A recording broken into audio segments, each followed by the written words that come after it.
Pad Thai would have to be one of the most popular street food dishes in the world. It's so quick and tasty, and it's one of those dishes that you can easily modify. I'm going to create a vegetarian version which has got shiitake mushrooms in it, some eggs and cashew nuts, but you could always add prawns, chicken, tofu, whatever you like. Put your noodles into a bowl and pour over boiling water to cover them. Stir briskly with a fork and then leave them for about 10 minutes until they're just soft. If you can't find fresh shiitake mushrooms, you can always use button mushrooms, but never wash your mushrooms under water because you don't want any moisture to get in them. So I'm cleaning them by just brushing off any of the excess dirt. Slice your shiitake mushrooms. Finely chop your lemongrass. The outer leaves of lemongrass are actually quite tough, so you don't want to eat that part. So take them off. The stalk that's in the middle is a nice tender part, and that's what you want to finely chop.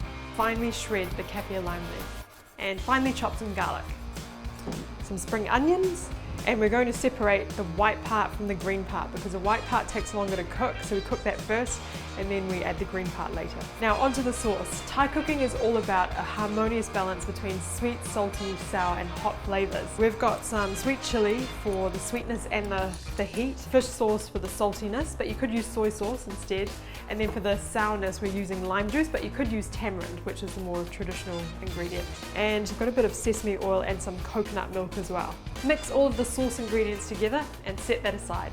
Drain the noodles and then grab some scissors and snip them in a few places so that you shorten the noodle strands, and that way they're much easier to eat.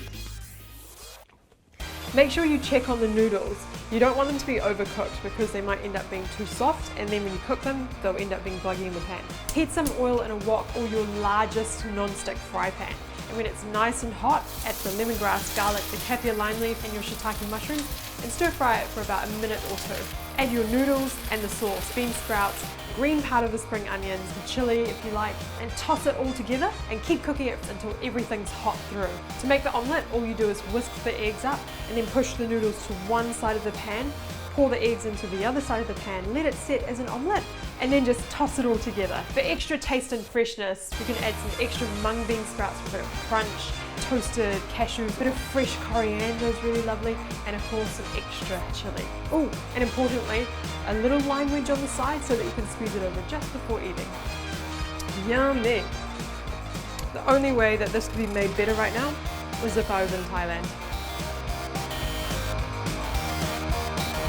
Khop khun ka.